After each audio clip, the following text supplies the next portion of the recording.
Abra su Biblia, por favor, en Habacuc 3, del versículo 1 al versículo 2.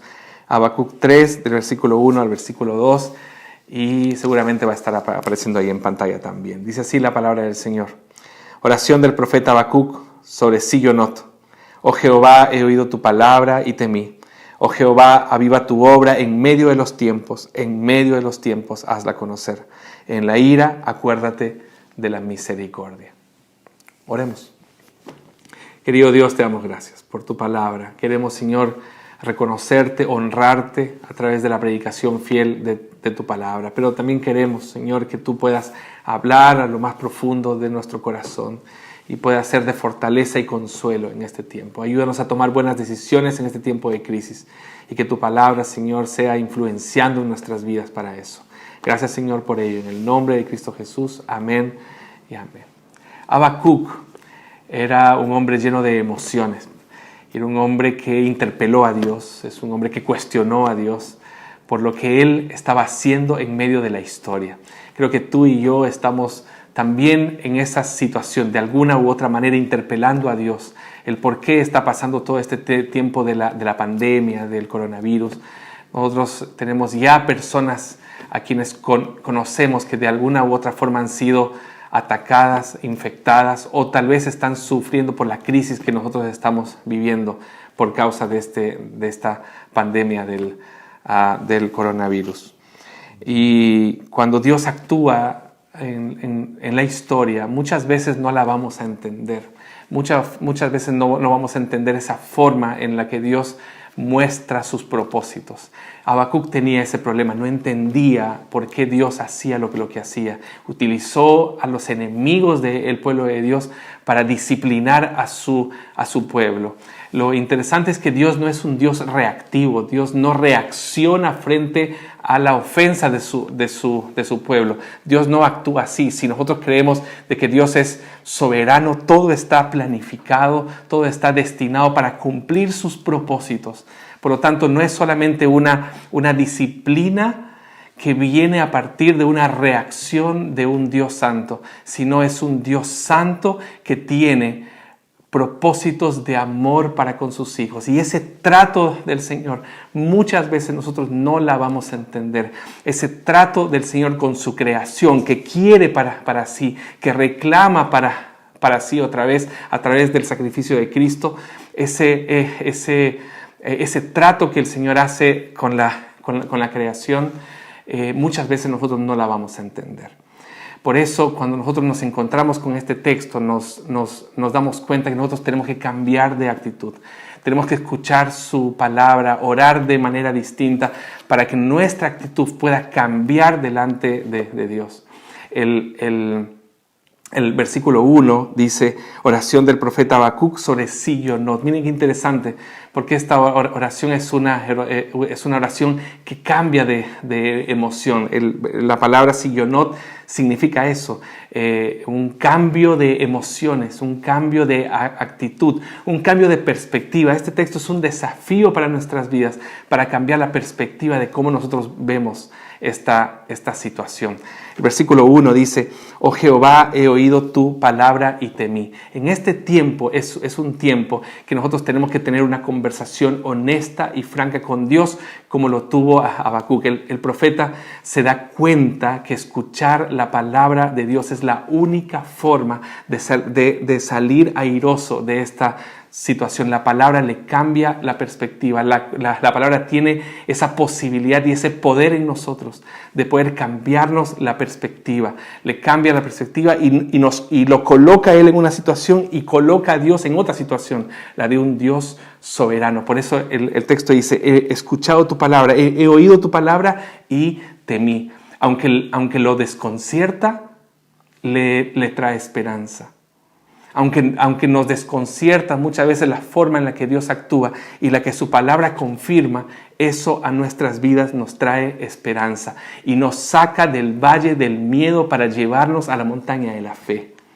Por eso es tan importante en este tiempo dedicar tiempo para la lectura y el estudio de la palabra de Dios. No lo deje de hacer. No solamente imaginemos cosas que pueden ser solución para lo que estamos pasando como familia o como iglesia o como ciudad o como país. No solamente gastemos tiempo en eso, sino que gastemos tiempo meditando en la palabra de Dios. ¿Por qué? Porque la palabra de Dios bien comprendida produce en nosotros una visión mucho más clara y mucho más certera de quién es Dios y de cómo Él actúa.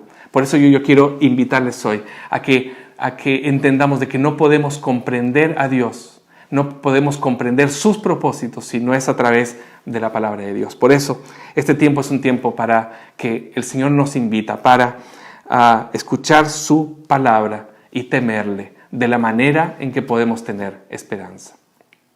El segundo punto que nos menciona el texto es que no solamente necesitamos escuchar su palabra, sino que necesitamos orar a Él y decirle esto en medio de los tiempos. Señor, aviva tu obra en medio de los tiempos, hazla conocer. No es orar pidiendo la solución que va a venir, es enfocar nuestra atención en el Dios de la solución. Muchas veces nosotros gastamos tiempo buscando la solución, pero orar es buscar a Dios.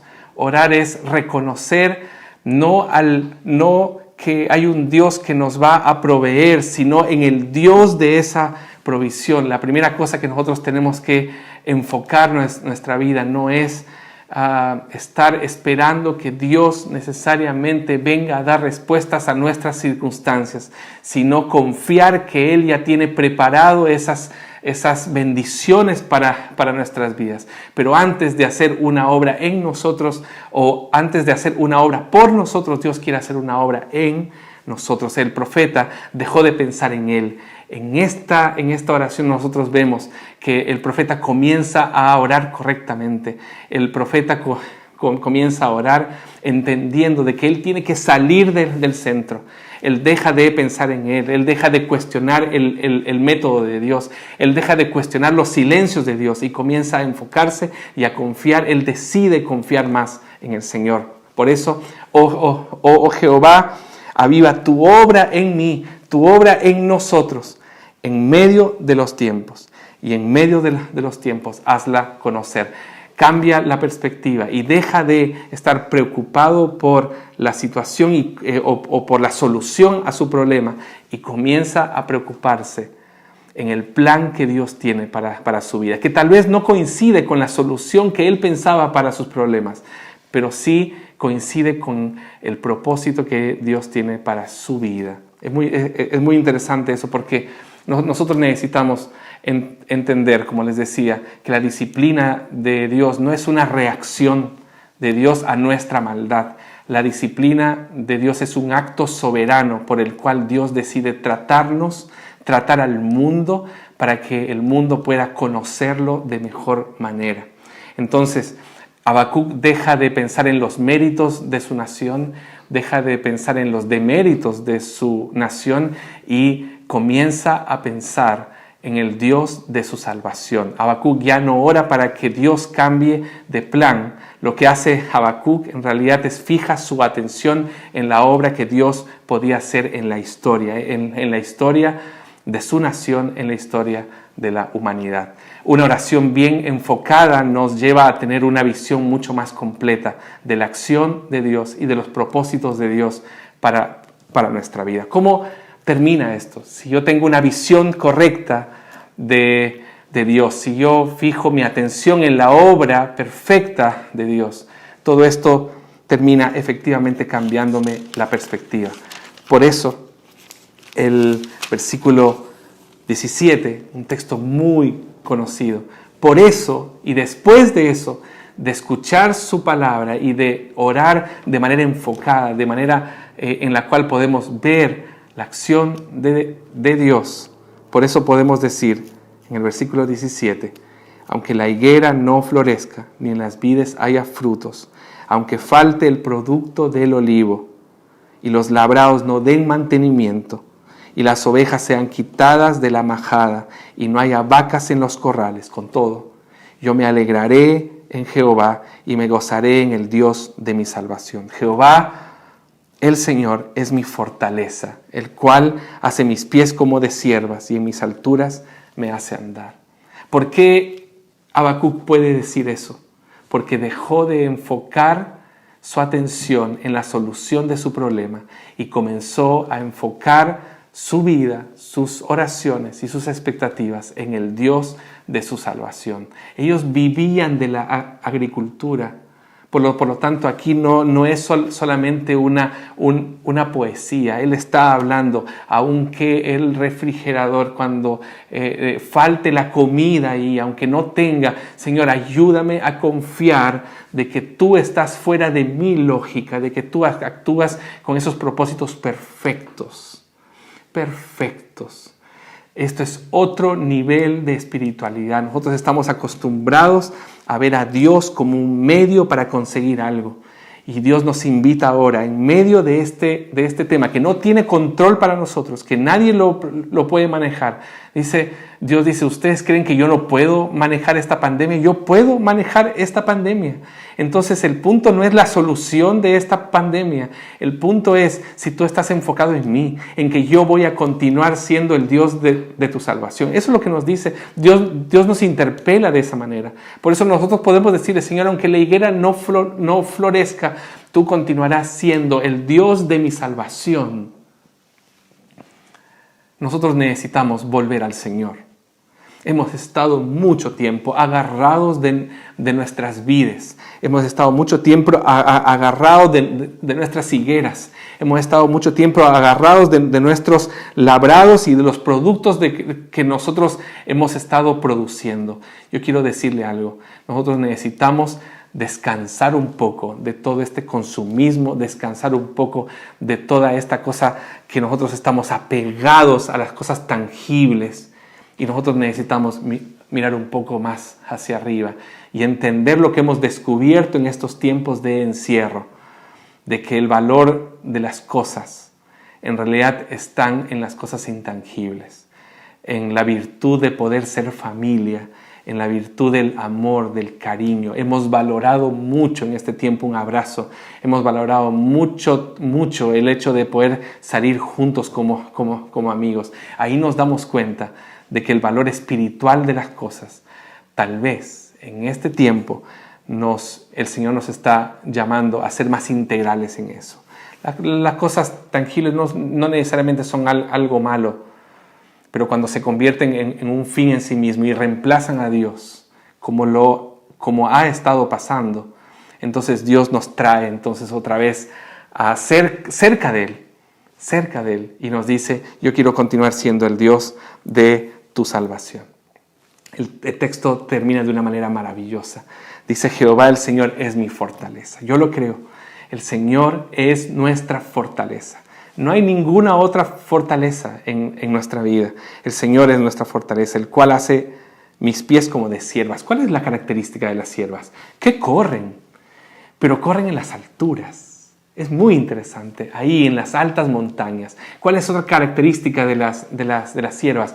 Que corren en medio de la oscuridad. Mire qué lindo eso. El Señor dice que fortalece nuestras vidas de tal manera que en vez de estar en el valle del miedo, nos invita a estar en las montañas de la fe, corriendo, confiando en el Señor, siendo Él nuestra fortaleza. Y dice el texto, en mis alturas me hace andar. Quiero invitarlo a eso, a poder escalar, a poder crecer en nuestra fe, a no detenernos en las cosas que nosotros vemos, sino concentrarnos en las cosas que no vemos. Señor, actúa en medio de tu iglesia. Señor, actúa en medio de cada familia que hoy me está escuchando en este momento. Que nosotros juntos como iglesia podamos entender de que el Señor, muy a pesar de las circunstancias que nos rodean, el Señor es el Dios de nuestra salvación y no dejará de serlo, aun cuando esté fuera de nuestra lógica. Queremos que el Señor haga una obra en medio de los tiempos. Que el Señor avive su obra en medio de los tiempos. pero en medio de los tiempos nos lo dé a conocer. ¿Está expectante a eso? Yo estoy expectante a eso, a ver cuáles son los propósitos de Dios para mi vida, para la vida de mi familia, para la vida de mi iglesia, para la vida de mi ciudad, de mi país y del mundo. ¿Cuáles son los propósitos del Señor? Señor, aquí estoy. Aviva tu obra en mi corazón. Aviva tu obra en la vida de las familias de la iglesia. Pero muéstrala, Señor, claramente para glorificarte. Cuando nos encontremos otra vez y nos congreguemos y valoremos ese abrazo, recordemos que el Señor está haciendo en este tiempo una obra, o el Señor estuvo haciendo en este tiempo una obra en nuestros corazones. Que el Señor le bendiga. Confiemos en el Señor. Amén. Tomemos un tiempo de oración. Gracias, Señor, te damos porque nos ayudas a confiar en ti. Gracias, Señor, porque nos ayudas a confiar en ti aún cuando tú estás fuera de nuestra lógica. Señor, queremos entender tus propósitos. Así que aviva tu obra en medio de nuestros corazones. Aviva tu obra en medio de los tiempos. Y en medio de los tiempos, hazla conocer. Y notifícanos que tú actúas en misericordia para transformar aquellas áreas de nuestra espiritualidad y de nuestra vida que necesitamos cambiar.